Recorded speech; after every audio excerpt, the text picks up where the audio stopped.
Hey guys, welcome back to a brand new video.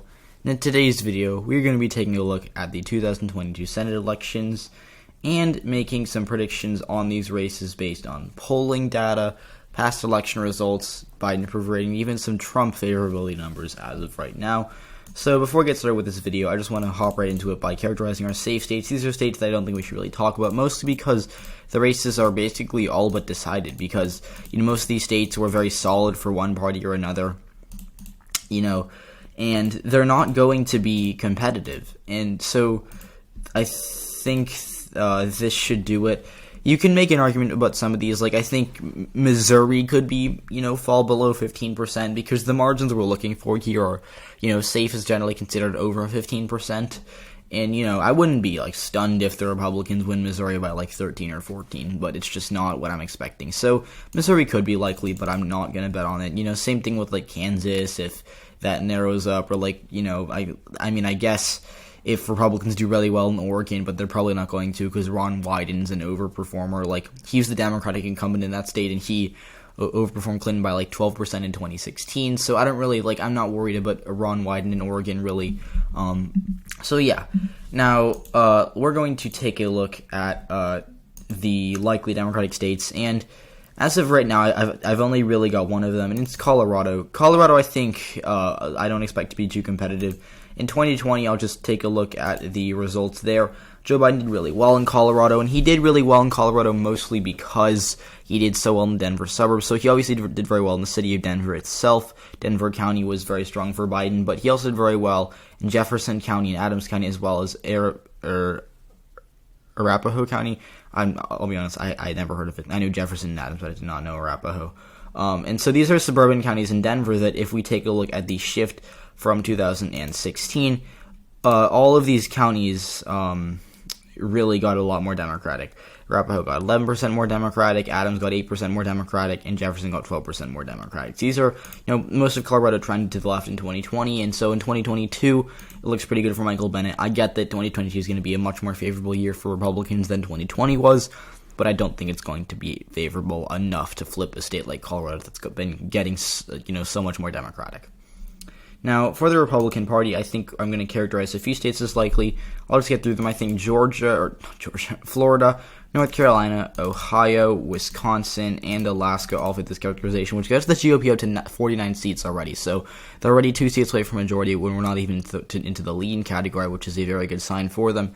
But, yeah, so just to, I guess, kind of knock these states out. Alaska, I'm hesitant to offer a prediction there between Murkowski and Chewbacca. I don't really know who's going to win that primary. I wouldn't be stunned if either one wins. I think Murkowski's got the edge right now, but, I don't really know, if I'm being honest here. We'll have to see how she votes on the Biden Supreme Court nominee and, the polling we have, because the limited polling we have showed Murkowski ahead, but, I don't know how much that's worth, especially because Alaska is such a hard state to poll, mostly because when polling companies will try to poll the state, they're going to end up getting a very biased electorate in that they're going to, because Alaska is one of the least online states. I think Alaska is actually the least online state because it is such a substantial rural population that doesn't have, access to internet. So, for example, I know the majority of Alaskans live, somewhere in Anchorage, Juneau, or Fairbanks, which, are, cities that are fairly developed. But when you have areas up in the north that are extremely, Alaska is one of, the most rural state in the country, and a lot of, I think Alaska is the highest percentage of people who don't have internet access, and so you can't really pull that very well, because you're calling people that are more likely to be, wealthier to live in a certain area, and so that's why I've never liked polling in Alaska. We saw some really weird polls in 2020 where, this Al Gross, the Senate Democrat, was supposed to win the race by a point, according to a poll we saw, or, Trump was, Biden was, within reach of winning Alaska, and, I'm not a fan of polling in general, but I don't like polling in Alaska specifically because of the issues that you can have with polling the states. So I encourage you to take polling with a grain of salt if you're betting on this race, which Alaska's the state I'd want to bet on the least. But if you're betting on this race, I wouldn't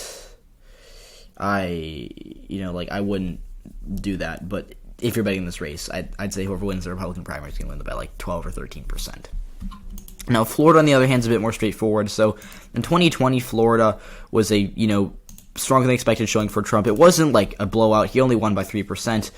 But he did very, very well in places he was not expected to do well. So Biden did better in the Pensacola metro area. He also did better in the Jacksonville area. And he made some improvements in the Tampa Bay metro area. Hillsborough County got slightly more Democratic. Pinellas County flipped to Biden. But the issue that he had was that in counties that were predominantly Hispanic, like Miami-Dade, Broward, Palm Beach, or not, that's Henry, this is Palm Beach, things got worse for Joe Biden and the Democratic Party. And Trump, incumbents generally do better with Hispanics, and that's going to help Rubio here. But Trump did very, very well with Cuban voters in specific. And he was able to orchestrate a sort of swing towards the right in Florida. So I'm going to say that Marco Rubio is going to actually win Miami-Dade County, which is crazy because this was a county that Hillary Clinton won by 30%, but it narrowed up to a 7% margin of victory for Joe Biden. And, due to trends we're seeing with Rubio being ahead, like in the polling we've seen, like Florida's actually has like a decent amount of polls for the Senate race. Like Rubio's up big. He's up by 7 over Demings. He's up by 12 over Demings. Up by 9 over Alan Grayson. He's up 12 over Demings. Up 9 over Grayson. Up 7. Up 18. Up 12. Up 4. This poll is pretty close, but it's like a ton of undecided voters. Up 11. Up 12. Up 12. Up 13. Up 10. Up 3. Up 2. And then going back for whatever reason. I don't know what else. This is 21, which is like really bad for the Democrats. For whatever reason, this poll surveyed like a Nelson versus Scott race, which makes no sense. But yeah, so the polling we've seen as of late though has had Rubio up by pretty solid margins. The closest was 7, but 7 would still fall into the likely category. So I'm gonna say he'll win by like 8, maybe 9. I do think this race is getting a bit overrated in terms of how safe Rubio is. He's still in the state that voted for a Democrat in 2012. He's still in the state that was only Trump plus 3.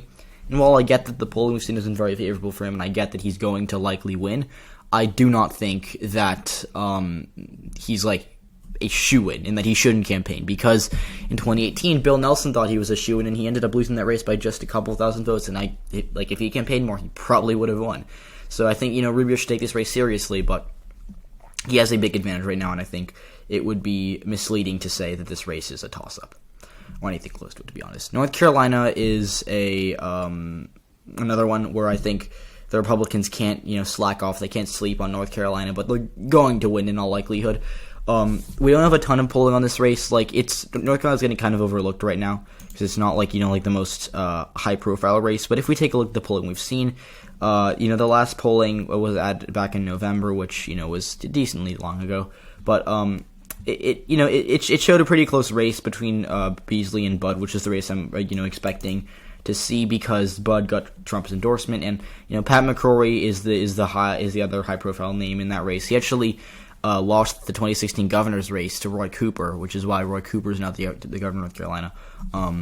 So I don't think he's that strong of a candidate because he did, McCrory did lose a race on the same ballot as Trump won it by 3%.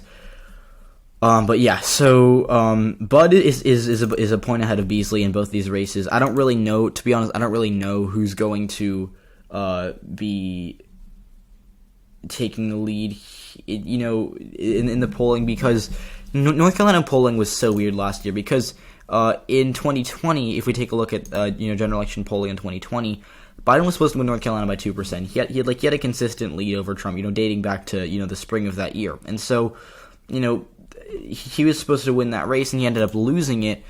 It was close, but he was supposed to win that race, and he ended up losing it. And so North Carolina polling has a tendency to underestimate Democratic support. And so I think even though the polling is close in this race, I don't expect Sherry Beasley to win. Whether she runs against Budd or McCrory, I don't really know. I think it's me, Budd, but if it's McCrory, he'll still probably win. This is North Carolina is very, very competitive, but it tends to lean Republican. Like Democrats will win a race, they're here and there. Like they won the governor's race, but Senate races haven't been as good for Democrats in North Carolina. They haven't won a Senate race since 2008. They haven't they don't generally speaking, Democrats in North Carolina don't compete for a ton of House seats. So I do expect this race to be, R+5, R+6. They're good. Like, the Republicans are going to win. The question is whether it's by 5% or 3%. It's probably closer to 5% right now, but it could now up before Election Day based on what we're seeing from the trends in that race, especially based on who the GOP nominates. So Ohio's our next race here. I made a video, but I'm not going to talk about it too much here. It's my routine video before this. Go to my channel, click on it, open it in a new tab, watch the video after this, or pause it right now. I'll wait for you if you pause the video. But to make a long story short, Ohio is going to be a GOP hold no matter what. I said that with full confidence. Like, they're not going to lose Ohio. But it could get a little dicey for them if Josh Mandel's the nominee. He's not going to lose, but it'll narrow up because he is probably the weakest candidate. I don't think he's going to, for sure be the nominee. It'll probably be him or Mike Gibbons. Gibbons probably will get Trump's endorsement if he doesn't endorse Mandel.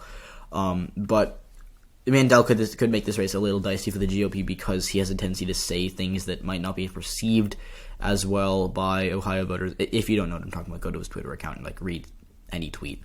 But yeah, so no matter what though, even if Mandel's the nominee, they're still going to win it. Ohio's gotten super red over the past 6 years, and the trends that we're seeing in Columbus, Cincinnati, and the Mahoning Valley, working class areas that were safely Democrat 10 years ago are now Republican leaning, and so that kind of reflects the state of Ohio as a whole right now.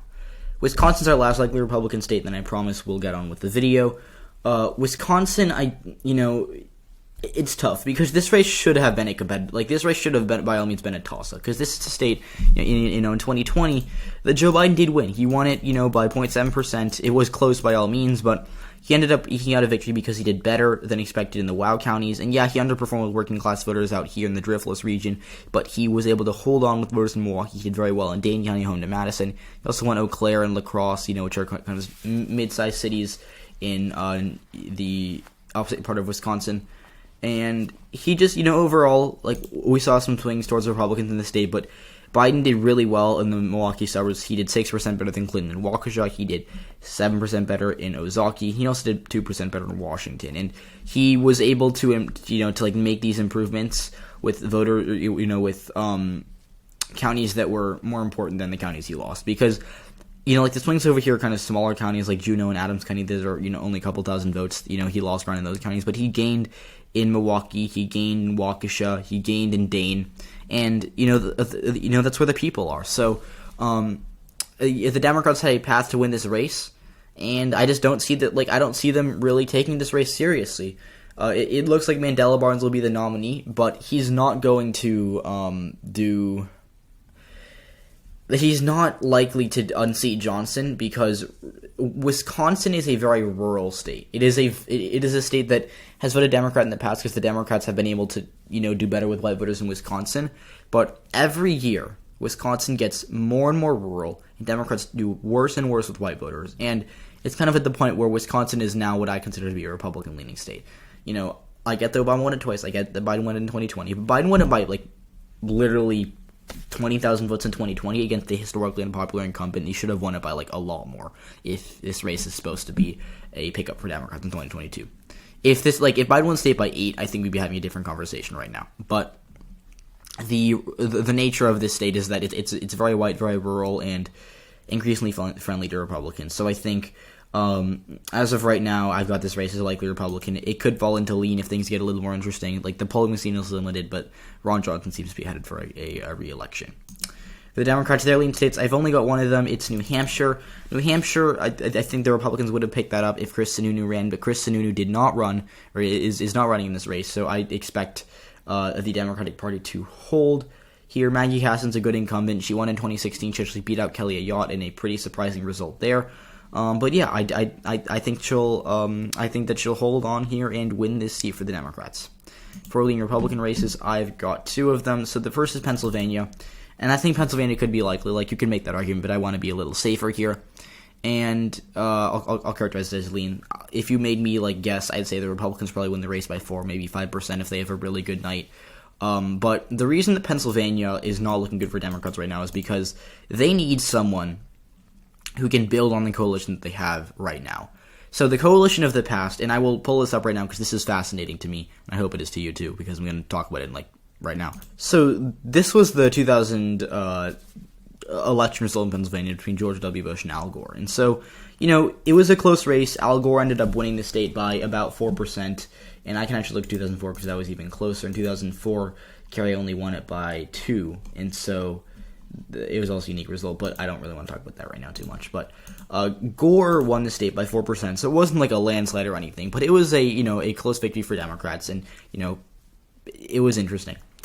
If you look at this map, a lot of the counties now that we consider to be pretty solid for Democrats, like that in 2020 were solid for Joe Biden, specifically Chester County, which is basically just suburban Philadelphia, was red.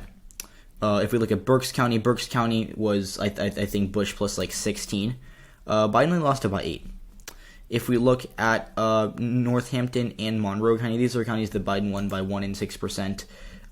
In Monroe, he won it by 6. Monroe was a county that voted for George W. Bush. And so the lack of support for Gore in the suburbs was evident. But on the other hand, if we go to the western part of the state, Gore did much better in the collar counties of Pennsylvania. He did very well in Beaver County. He did very well in Washington County. He did very well in Greene County. He even won Lawrence and I think he won Mercer County. Yeah, he did win Mercer. It was close, though. And obviously he won Allegheny, which is home to Pittsburgh. Biden won Pittsburgh as well. And so he won these counties, which are mostly coal mining counties with, mostly white, non-college educated electorates, because Democrats used to win these voters, and they don't anymore. And so Democrats can either choose to try to revert the coalition back here or build what they have right here. Biden did the latter. He was able to build in the Philadelphia suburbs. He did very well in Chester, very well in Montgomery, very well in Bucks County. He won Bucks by 4%. And as you can see, all the Philadelphia metro area, except for the city itself, that's kind of irrelevant because it's, it was like, Trump got, this is sarcastic, obviously, but Trump went from 4 voters to 5 voters kind of thing. He didn't, he improved, but it didn't really mean anything because he only got 18% of the vote. But in the suburbs of Philadelphia, Chester, Montgomery, Bucks, he also did better in Berks and Lehigh. All these areas trended to the left.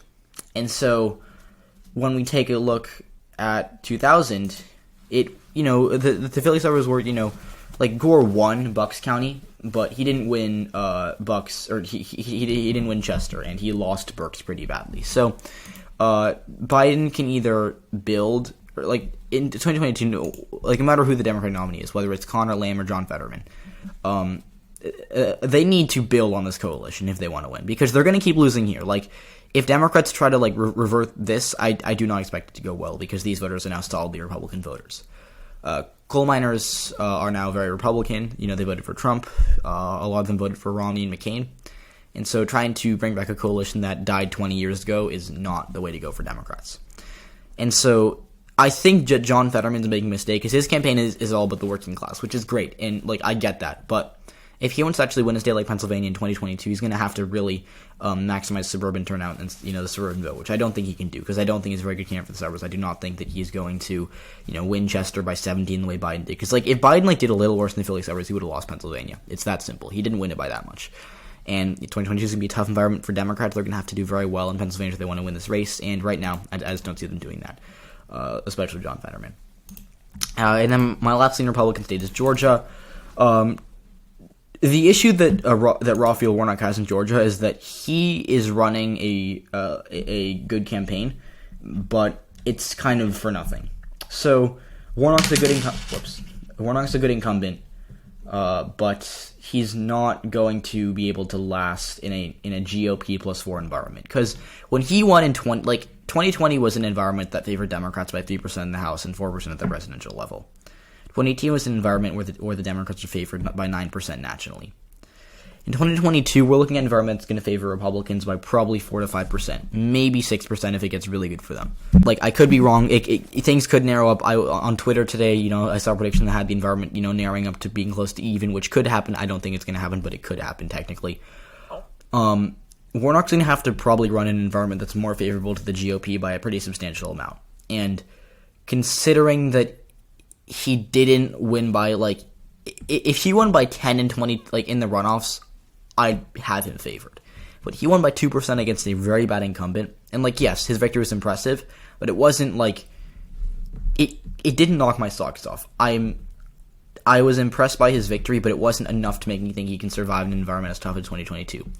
He's not, out of it. There's a reason this race is lean and not safe.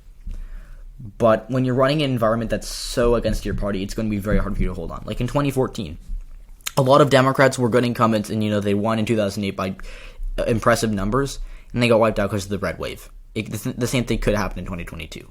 So Georgia, I wouldn't be stunned if Warnock holds on, but he won in 2021 because he did so well in the suburbs. I think the suburbs are going to swing back to the GOP a bit in 2022, kind of a mini reversion. And I just don't think that this race is going to be very good for Democrats in Georgia. So the last two states are toss-ups by all means. I consider these states to be, races that could go either way with the flip of a coin. But I'll characterize them right now. So I think Arizona is going to go very, very narrowly for the GOP, and I think Nevada is going to very, very narrowly go for the Dems. I'll start with Arizona because I think Arizona is going to be kind of come down to one thing, and it's easy to digest, I guess. So in 2020, Biden won Arizona by 0.3%, and he did this by flipping Maricopa County. He did about 5% better than Hillary Clinton in Maricopa County, and he won it by 2%. It was a county that Trump won by 3 in 2016. Maricopa's home to Phoenix. It's home to the suburbs like Scottsdale, Mesa, Carefree, Paradise Valley, and it's like most of Arizona, it has a significant Hispanic population. But when we talk about the suburbs, it's mostly white, mostly college educated, mostly affluent. And what that means is that there are going to be a lot of voters who are more moderate, because as we know, affluent, wealthier voters, especially in the suburbs, tend to be a bit more moderate. They tend to swing back and forth between both the Democrats and the Republicans. In the past, they've been more pro-Republican because of taxation issues. Like they don't want to be taxed. They don't want to, lose as much money with, Democratic social programs and et cetera. Again, not all suburban voters are Republicans. They're not all Democrats either. But in 2020, Biden did very, very well with these voters. And, whether that comes down to people disliking Trump because of his rhetoric or because, trends in the suburbs are getting more college educated, they're getting more and more liberal socially. I get all that. That's true. But I'm not convinced that the suburbs went far enough to the Democratic Party in 2020 to withstand a reversion in 2022. Because without a doubt, the GOP is going to do better in 2022 than they did in 2020. The question is by how much. And so in Arizona, I think Mark Kelly is a good incumbent by all means, but I do not think that he's going to do well enough in the Maricopa County suburbs to hold on. I wouldn't be stunned if he does, but the fact that Joe Biden is like negative 11% in terms of approval right now, and the fact that the Democratic Party is at its lowest point in terms of voter registration in the past, 17 years or something, is really, really bad. Really, really bad for them. And so I just don't think that's I just don't think that there are enough votes left out in Maricopa County for the Democrats. I could be wrong. It's this race is going to probably be less than a point. It's going to be very close, but Biden barely won Arizona, and Donald Trump, really, I think he bungled his Arizona campaign because he insulted John McCain. He didn't really make a he made a play for Arizona, obviously, but he didn't make a play for the right voters in my book. And so I think that if the Republicans are born in 2022, they'll target Arizona in the right way, and they're going to win it back. Now, Nevada, on the other hand, is I think a state that's going to very narrowly go for the Democrats, and Nevada's kind of like my wild card pick. I think a lot of people think that these three races, it's in the Sun Belt, Nevada, Arizona, Georgia, are going to all go the same way. They'll either all go blue or they'll either all go red.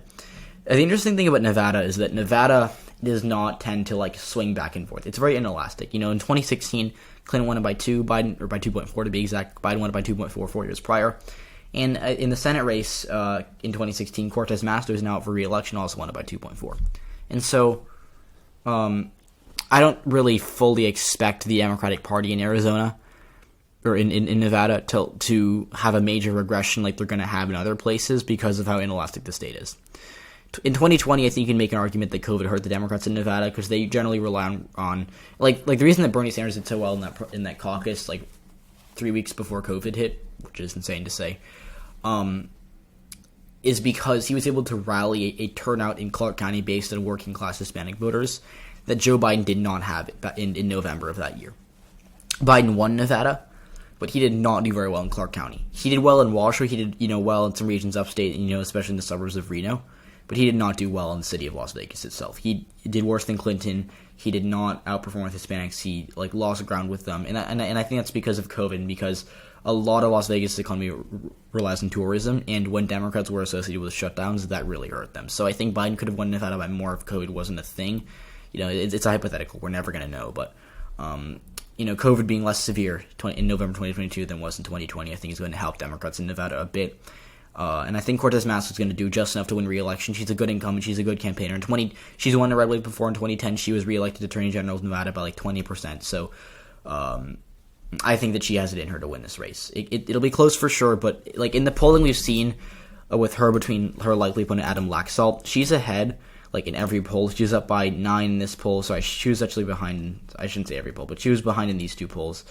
But in the more Trafalgar is very I could talk about Trafalgar for a year, but Trafalgar is a Republican internal poll. They have an A- rating, but they have overestimated Republicans in every race. They had Trump winning New Hampshire in 2020. They're not my favorite poll. But in the more reputable polls, OH Predictive Insights, it's better. Cortez Masto, she was up by 9. She was up by 4 in Melman Group, and yeah, it's back and forth. I remember reading this poll. This poll is ridiculous, but it's. I think we can look at these. This is also the asterisk means it's an internal poll. So these are both Republican internal polls. But in the more reputable polling we've seen, which I should say the more unbiased polling, Cortez Masto has been ahead. It'll be close for sure. I don't think she'll win by 9, but I do think that the Democrats in Nevada are going to narrowly hold on this year. So this video ran long. Thanks so much for watching. I hope you enjoyed. If you did, leave a like, subscribe to the channel if you haven't already, and I'll see you all in the next video.